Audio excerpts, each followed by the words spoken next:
I'm Danette James, and this is The Power of Eight. Today we're going to talk about God and family. I have one guest here today, so thank you for coming. You're welcome.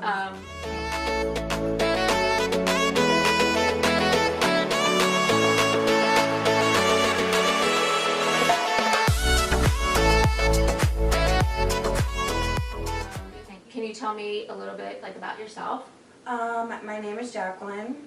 I'm 26 and I have one baby. And how old is he? He is 4. Awesome. Yeah, he's 4. Okay, so tell me something fun about yourself, or something that you would like people to know, or anything. I teach preschool. That's what I do. I love teaching kids. I'm very good at it. Okay. I'm actually currently creating my own curriculum cool. because I went into a place that didn't have a curriculum, so I'm actually making a curriculum, which is That's cool. the first time I've done that, which is pretty cool. That's cool. And you're at a preschool locally in the Yeah, county? yeah. That's very cool. When I had my first child at 16, and I loved kids. I actually worked at a preschool. That was my first job. Oh, that's so cool. And then I got out of it because I started to have a lot of kids, and now I'm not really. I love kids. I just like my own kids. Right, you know? right. But that's cool. Anybody who can be a teacher or has a passion for that is awesome. Yeah. Yeah. So, all right. Today we're going to talk about God and family, and for me, that is something that's really important. So I just want to hear from other people and their opinions and their experiences about God, family, and how it mixes together. So I'll tell you a little bit about myself. So I grew up in a Pentecostal, charismatic, non-denominational, Bible-believing church. Mm-hmm. We went to the same church for about 20 years.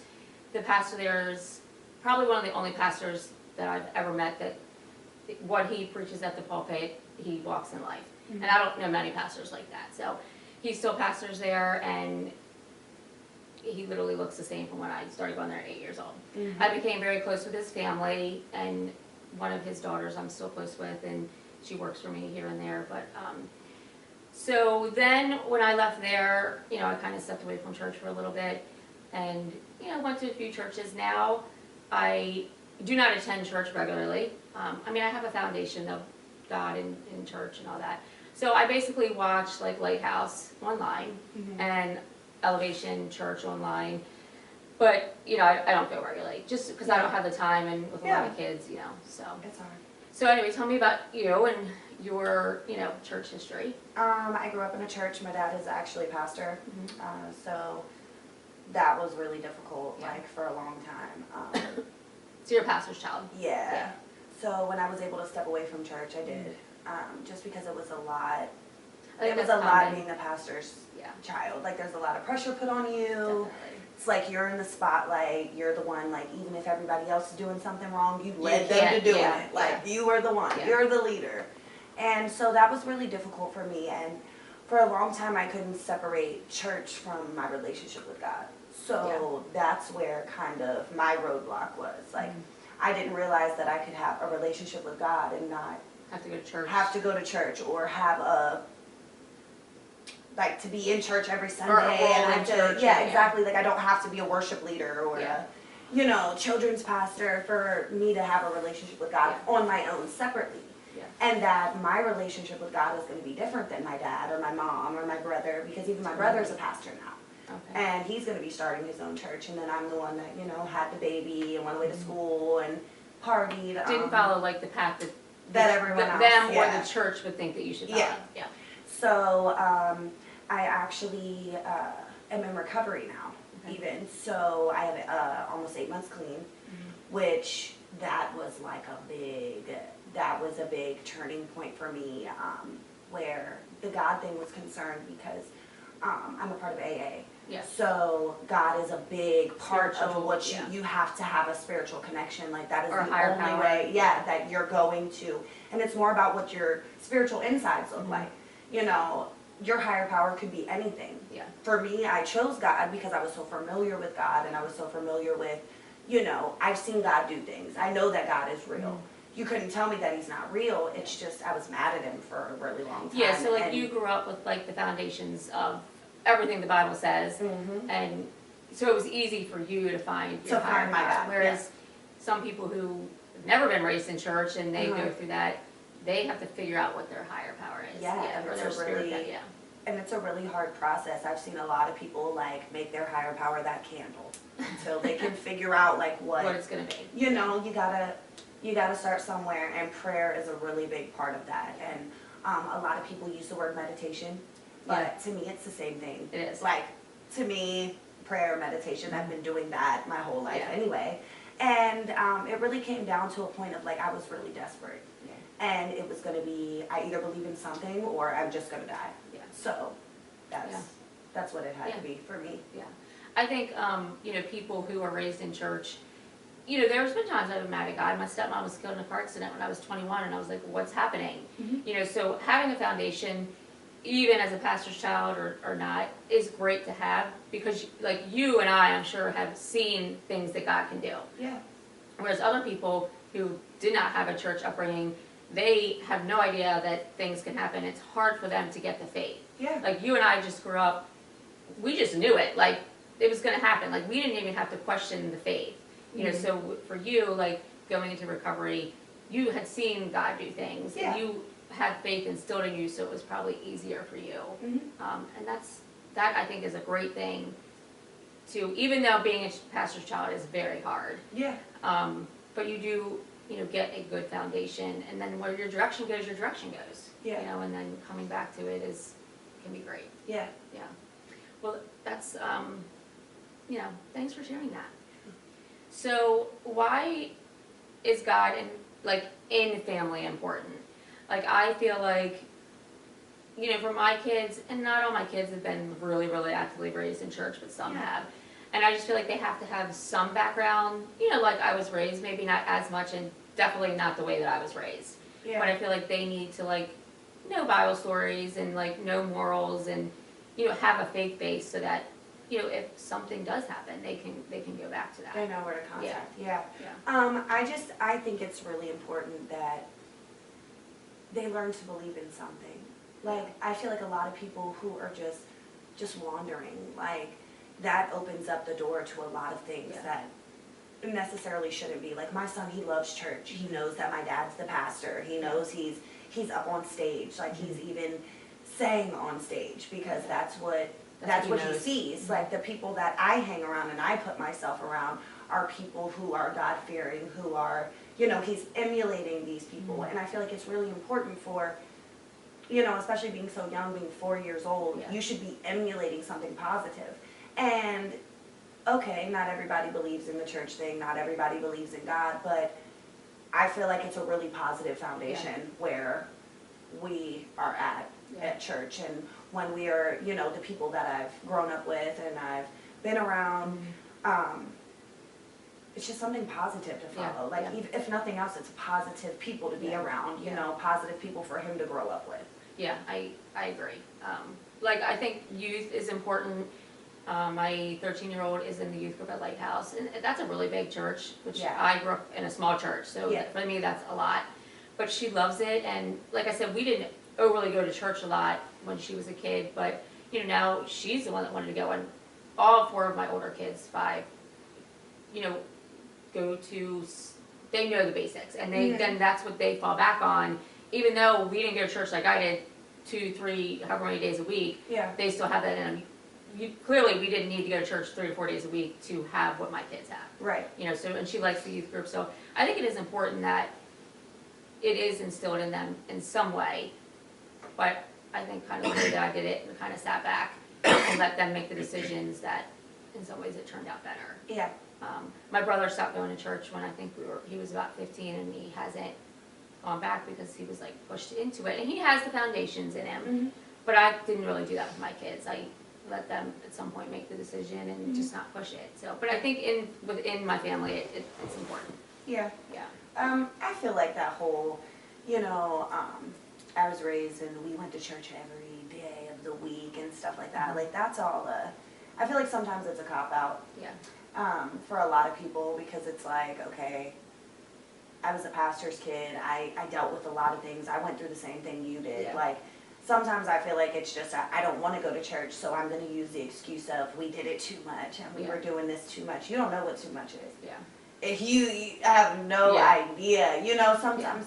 And I'm not speaking about you in Oh, no, no, particular. no, I'm no, just saying no, a lot yeah. of people like, oh, church did this to me, Mhm. church did that to me, like, but what did God do for you? That's what I want to know. Yeah. That's where I'm at. Yeah, yeah. You know, now in my relationship, and I don't go to church as often as I probably Mhm. should. I try to get there every Wednesday night for sure. Mhm. I do go to Bible study because I like the more intimate Yeah. setting of being able to talk and talk Yeah. back. And the Bible study teacher that I go to, she's amazing. Yeah. And it's just, I think, this next transition in my life where my dad might not be the pastor Yeah. anymore. It's going to be difficult too, because Yeah. I've always seen him As the like head of as the the church. head of the church, and now Yeah. it's going to be like, oh my goodness, Yeah. you know. So it might not be, you know, obviously he's not going to pastor forever. Yeah. Oh, He's yeah. getting older. He has Yeah. grandkids now. He's got a job that he loves. Yeah. You know, and so I think that as time is progressing, that'll be the real test of my faith. Is that I don't have that outlet through my parents anymore. It'll be me consciously Yeah. deciding, am I going to do it or am I not? Yeah. And I think that's going to be one of the more challenging things. Yeah. That, I think staying like plugged in, you know, like your situation, staying plugged in is, you know, like a great thing. mhm. And, you know, you would definitely, it'd be great for you to stay plugged into that. And like at Lighthouse, you know, some people call it the recovering church. I don't necessarily say I've it been that there. way. Yeah. But, you know, they have so many small groups for people who need to stay plugged in. Yeah. You know, so I think the small groups and like the Bible studies are great. Yeah. And, you know, whether you go so many days a week, I don't think that matters. Whatever anybody has to do is what they have to do. Yeah. You know. Okay, so what do you think the struggles are with kids in church? Like, I know when I was a kid, my mom, like, my brother, like, fought to go to church. I know when my kids were little, like, just getting out the door was a struggle. You know, it was a lot, and we always did. And you know, so what do you think, like, some of the struggles are for, you know, kids and going to church and, you know, parents and all of that? I think because technology is such a big, Yeah. a big outlet now, like, it's really hard to have a child sit through something without offering them Yeah. something to pay attention to. Yeah.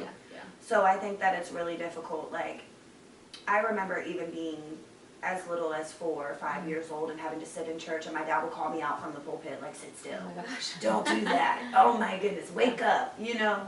And these kids don't have that. They don't Yeah. have the accountability of like, hey, you have to pay attention in service. So I think that sometimes they don't even know what's going on, and we Yeah. don't give them a chance to because they're too young. Yeah. They're too young to experience things, and I think it might be difficult for them to understand if they're not actually there. Yeah. You know, I think that them Yeah. being present and fully present for that gives Yeah. a better opportunity for them to understand what's going on, because they understand a lot more than we give them credit for. Yeah. Like my son, he's the youngest, so he hasn't been in church probably the most. Yeah. But we just had a conversation a couple days ago about like what's Noah's Ark, you know, Yeah. he knew all these things. So when he was little, and even now, like he would probably have a phone or a tablet. I don't even know what. Mhm. But I did learn that he was subconsciously listening. Yeah. And, you know, like, so my grandson, he's like, we thought he was a little bit on the spectrum, but he's not. And, you know, he was in church and had a tablet or whatever. So I get that it makes, you know, Yeah. kids be quiet, but I know how it can be a distraction. Yeah. And, you know, with like online services like I watch, it doesn't necessarily get parents like me into the building Yeah. every week or every couple weeks, you know. And Yeah. I think that is needed for sure. And, you know, I'm definitely one of the ones that I'm like, oh, I should go to church today, and then, you know, something comes up or whatever. But I think because it's online and it's so available. Me personally though, I don't feel like I don't have to be in church to be connected to God. And I think you feel the same Yeah. way. So, you know, I get that, you know, that can be hard, but at some point, like, you do need like the fellowship with, you know, Yeah. Christian people or, you know, whatever, church people. Yeah. So let's see. Is there anything that like you know, don't like about church, or that you wish could be different about church? Like for me, I think, I shouldn't say don't like. I think that politics needs to be taken out of church. Like that's a Yeah. lot of the reason I don't go to church, because I can't deal with like, oh, I have to ask this person on the board and blah, blah, blah, and get all these approvals. I also grew up in a non-denomination where there was one person, so that's all we answered to. Yeah. I just don't like the politics of it all. I don't like the judginess of it all. I'm not saying church is bad, but there's a lot that I think needs to be changed. Yeah, I feel like the whole the judgy thing, like I feel like I walk into a meeting and I'm judged. I walk into a coffee shop and people, like that's one of those things that it's just like, you're going to judge me whether I'm here if I'm not. Mm-hmm. So I might as well be here because my moral standard is that I need to be doing something greater than myself. Like I need to believe in something greater than me. Yeah. And if I could change anything about church, the politics, that can be a little much sometimes. That's not something that I've really dealt with. My dad's not a micromanager. Okay, yeah. So like he doesn't, oh, we got to ask this person, no, just make the decision. And then if you get in trouble for it, okay, we'll worry about that. But he has staff that he trusts, so they're able to make decisions. Yeah. It's not oh, you can't do that or you can't do this and we got to ask this person, we got to ask that person. Yeah. Sorry. No, you're fine. We're getting over the flu. It's been hard. But I would also say I wish church could start later. Because I'm never on time for anything. Yes. I cannot be on time to save my life. And I feel like once you get to that certain point of like 10:30 after church has already started at 10, I'm like, oh, do I really even want to walk in? Because I got to get him ready, I got to get me ready, I got to do all of these things. What time did church start when you were a kid? So when I was a kid, we had an 8:30 service, and then we had an 11 o'clock. Okay. 8:30, no, it was 8:30 and 10. It was 11 o'clock, and then they went to 2 services because we had a lot of people coming from, like the Episcopalian background and the Catholic who they were used to earlier, so we were able to have something for them too, and that was really difficult. We were at church all day. Oh, yeah. That was really. So like Lighthouse, I know I think they had like 8:30 or 9, and then they have like 11, I guess. Yeah. So for me, now that I'm older, I prefer the early morning. However, when I had kids, I would have been like, oh, we're going at 11 because I can't get all you kids ready. Yeah. But now I'm like, if I go at 11, gosh, half my day is gone, and so they're very scheduled there, so it is a little different. Now when I was growing up, it was 10, but I'm telling you, some of those services went, I'm sure went all like afternoon, and so I do agree with the later thing. Yeah. And I like the Saturday night thing. Saturday night is, I think it's good for some people. That's just odd for me. Yeah. I don't know. It's kind of hard to get off script when you've been. Yeah. When it's almost like you're conditioned. Yeah. To like go every Sundays. Because anything else you schedule, you would go at that scheduled time. Yeah. I would never go to the nail salon at 8 o'clock in the morning. Like I've never gone at 8 o'clock in the morning. I always have a set time that I go there and do that. So it's almost like it just falls in line with everything else that you're, and it is hard when you have a busy schedule because like I'm a single mom, I'm going back to school, I'm in recovery, so I have to make time for meetings. I'm the assistant house manager at my house, so not only am I in charge of me, I'm in charge of, 7 other girls, and, so I have all of these things going on, and then I'm still trying to make it to church, and still can't get there on time, but even though I'm not there on time, I'm there, so. Yeah. All right, so one more thing I wanted to talk about. There has been I don't want to say controversy. For me, it's controversial, but like standards, like church standards.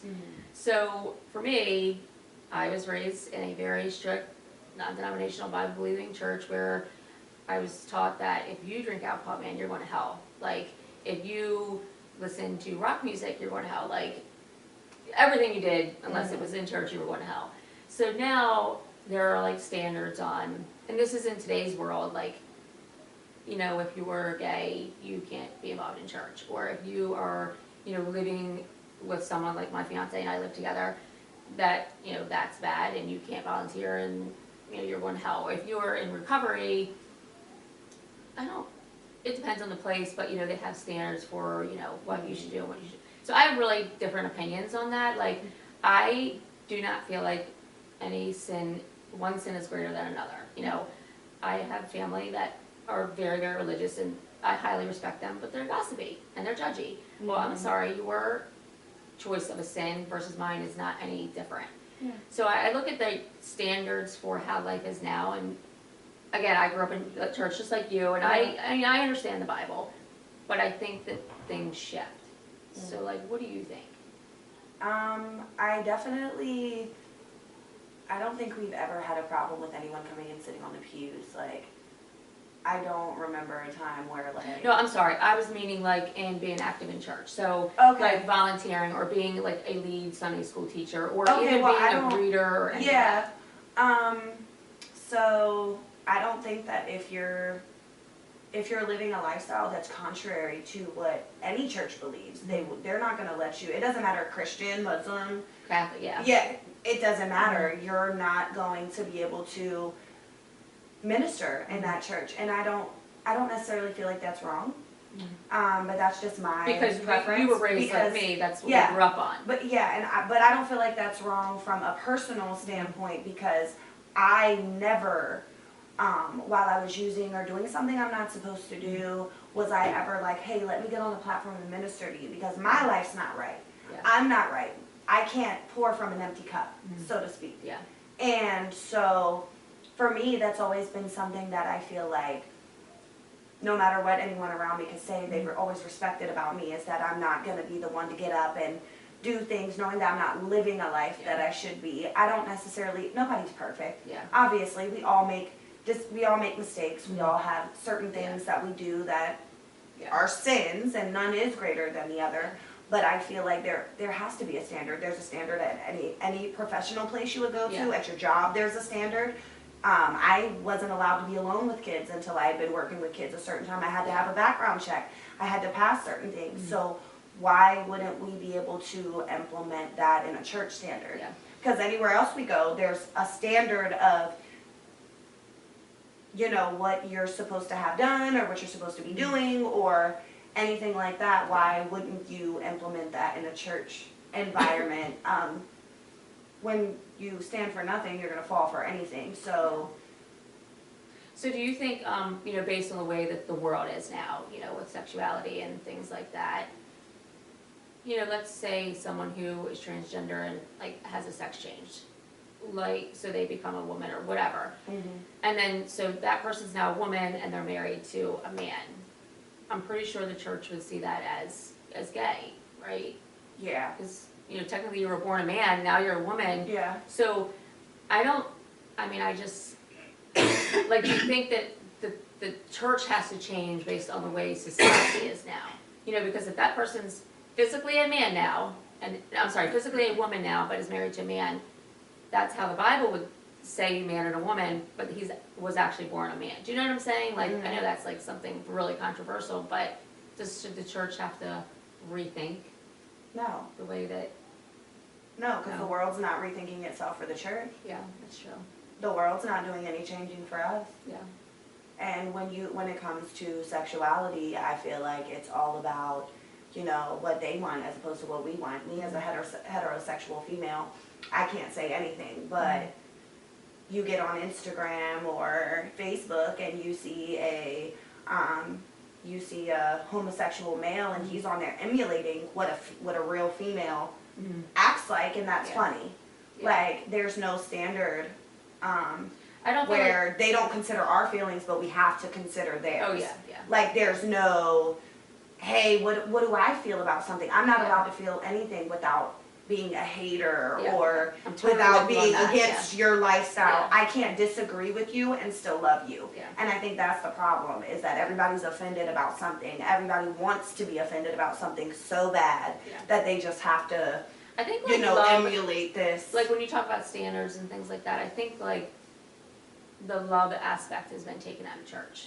Because they're always like, picking at things, and there's so many things that we could go down, but I like the love is missing in a lot of churches, I feel like, because even if somebody's different, and I'm not saying they have to be a leader or whatever, Right. but still accept them, and whether we agree with them or not, like, you still have to be a loving type place to make people feel comfortable too, and in turn change. Yeah. So I think some of that is missing. Yeah. And maybe not all churches, but definitely But some. definitely, definitely, I feel like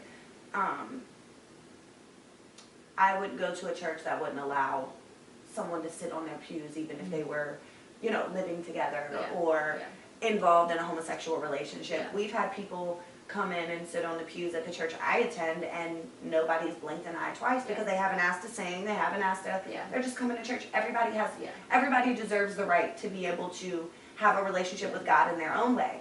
And there are churches out there that'll let you participate on their platforms and still be who you are, so to speak. But that's just not how I think that how it should be. No. Yeah, and we were not at all. you know, like we were raised, you know, to go with what the Bible says. Yeah. And I totally agree with you. I am a little iffy on some of the things with the way that some of the churches have their standards, but that's my opinion, and that doesn't mean that they have to do that. But you know, that's, you know, it's just how I feel. And I feel like different ways about the ways that I was raised, but it doesn't mean that I'm wrong or, you know, or they're wrong. Right, exactly. So, okay, is there anything else you wanted to say or like talk about, like God and family or church or anything?